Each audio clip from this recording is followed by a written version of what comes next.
So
I have to go all day. Hey, Joe, how are you, man? Good. How are you? Good.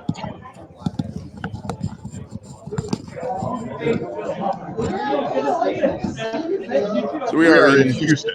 So. Yeah, Chris. Yeah. Can you turn this up a little bit? Yeah, sure. Thank you. Test 1, 2, 3. Test. That's just down one notch. That's right there. It's perfect. Thank you. Yeah. Hey, you are a pro like that. Just in the mic. You know what you like. I like that. Yeah. Let's fire up the music here and we'll get going.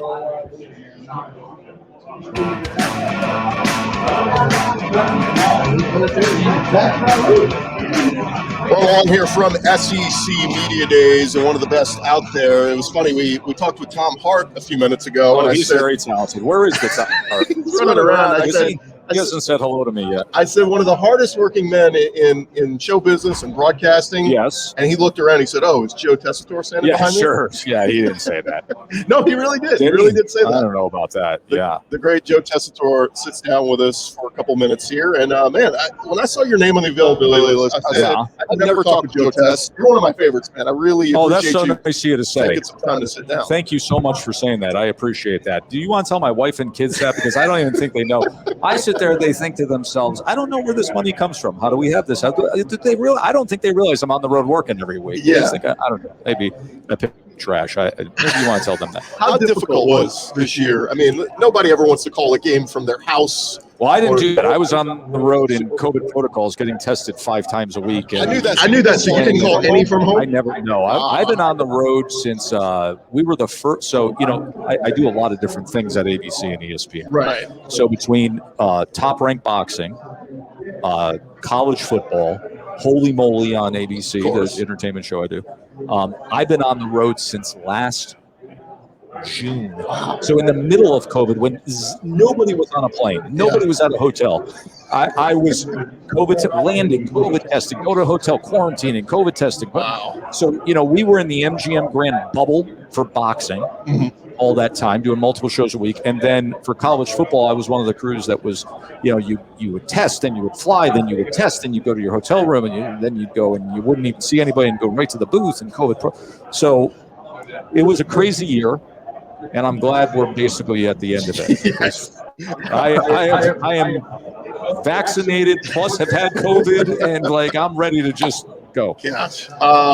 Last year obviously was a tough season, but one of the best highlights, in my opinion, a lot of people loved it. Clemson versus Boston College. Oh, that was ridiculous. A special moment, second quarter. Your son, John, kicker for the Eagles, able to draws Clemson off sides, keeps the drive alive. Well, a touchdown the next play to go up 18 against the number one team in the country. What was that moment like for you and just your family? Surreal. Just, you can't even describe it. You can't, I think Brian Greasy and Bob had it with the Rose Bowl. Yeah. But in my situation, my son's not the starting quarterback. He's a punter, holder, kicker. You're calling a game on ABC against the number one team in the country. Your son's a specialist, right? Most likely, you're probably not even going to have to say his name. It's just part of the. But then to pull off a trick play, to pull it off in the spot of the game, he pulled it off. Right. When, like, oh my God, they're going to go, like, are they really doing this to Clemson? It was special. Plus, I coached him for 4 years. I coached special teams, and then COVID, as I'm sure is the case with a lot of college athletes.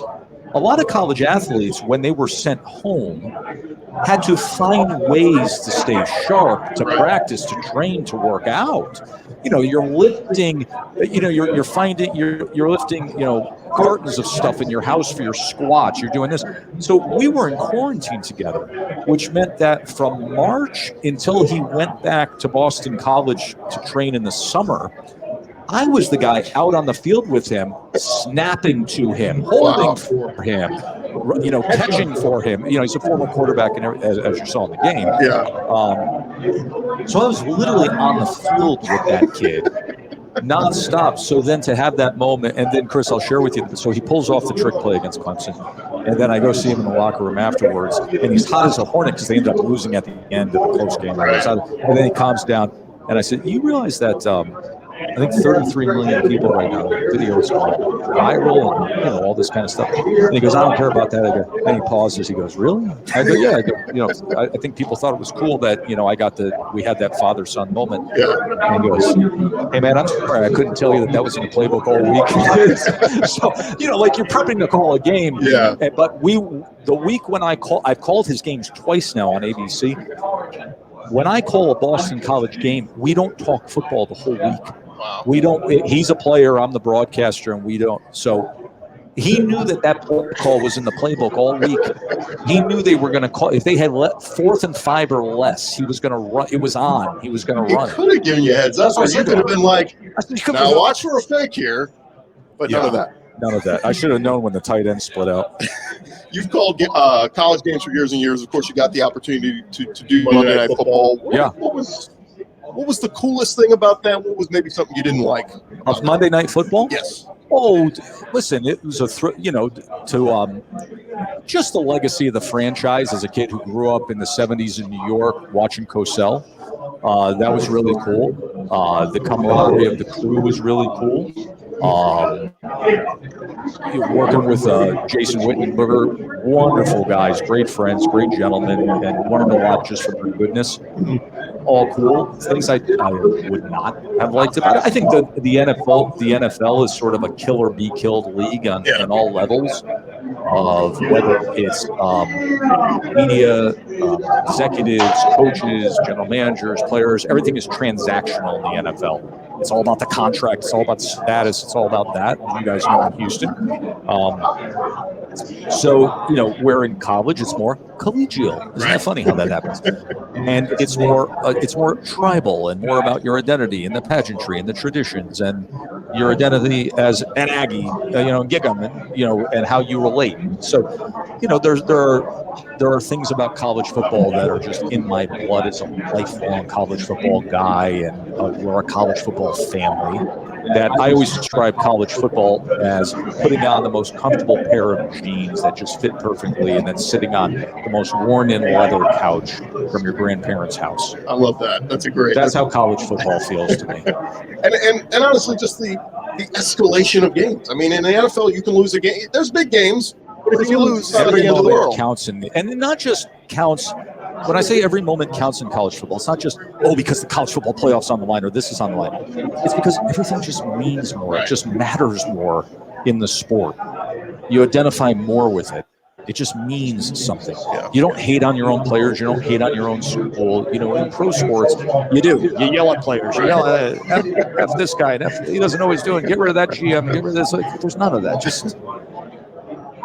Yeah, I'm with That's you. it. Although I did, I think I did 2 wild card games in Houston. Yeah. They always get the wild card games. They do. It's like the early games. So I did a couple of those, and that was fun. You mentioned boxing. You've been doing that for a long time. What do you make of the current state of boxing, where we've got YouTubers and? Well, that's not boxing. That's exhibition cash grabs. Right. Yeah, I mean that's just it. But people call it boxing. Yeah. Well, go into a ring with Bud Crawford or Tyson Fury or Vasily Lomachenko, and you'll realize what real boxing is.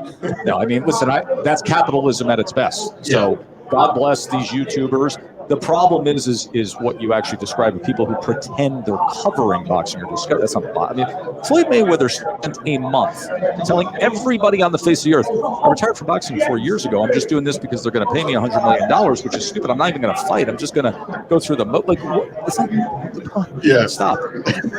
Like, to me, that blows my mind that all of a sudden, because it's in a boxing ring, we treat it differently. But yet, if you go to the NFL Pro Bowl, that whole week, there's all those weird exhibitions of NFL veterans playing sand beach volleyball, and you go to the NBA All-Star Weekend, there's all those. We understand those exhibitions, but all of a sudden in a boxing ring, we don't understand those same retirees are just doing their sport in an exhibition. Yeah. But all of a sudden, we're going to charge you $80 for it, and he's going to make $100 million. Can you imagine? I'm sure Dan Marino would like to go play beach flag football game for $100 million. It happens all the time. DirecTV sponsors it. We just dismiss it. It's not sports. Yeah. That's a great point. We're talking with the great Joe Tessitore. I don't know about great. Once again, you need to call my agent, my bosses, and my wife. I said it. You didn't say it. You've called a lot of college games, seen a lot of upsets. Do you have a favorite? I've called unbelievable upsets over the years. Yeah. I mean, Colin Kaepernick, double overtime, beating that great Boise State team with Kellen Moore, where legitimately at the Rose Bowl or playing for the national title was going to be on the line. Thanksgiving, Black Friday, deep into the night was amazing. My Texas is back folks call when they double overtime beat Notre Dame, and we all thought, oh my God, yes, this is what it's supposed to be. Okay. That was fun. Bill O'Brien's overtime Michigan Penn State game when Penn State had bottomed out after the scandal and the sanctions, and then they went 4 overtimes and beat that Michigan team on ABC was amazing.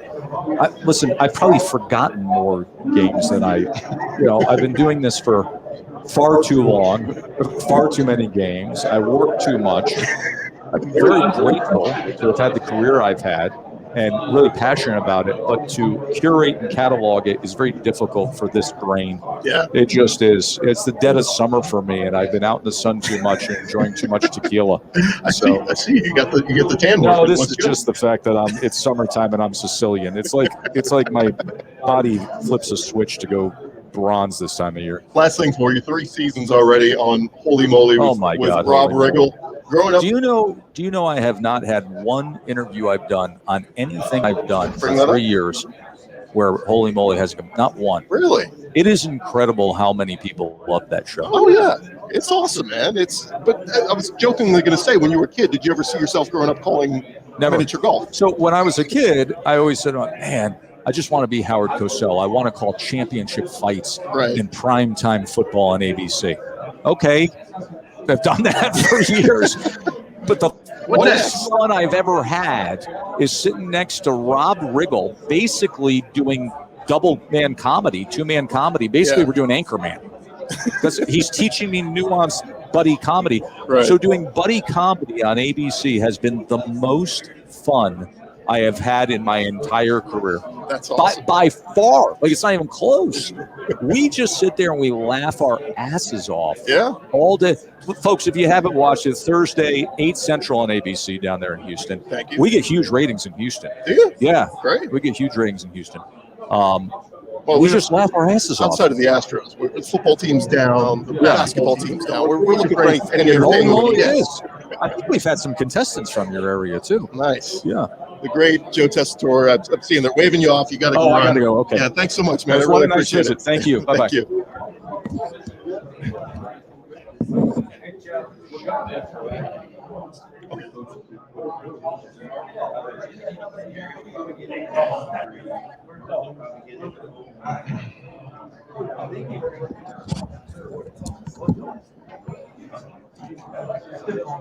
Awesome. What's up, man? Yeah, what's going on, dude? Good to see you, man. Recognize the Houston Astros hat. Oh, yeah. I love it.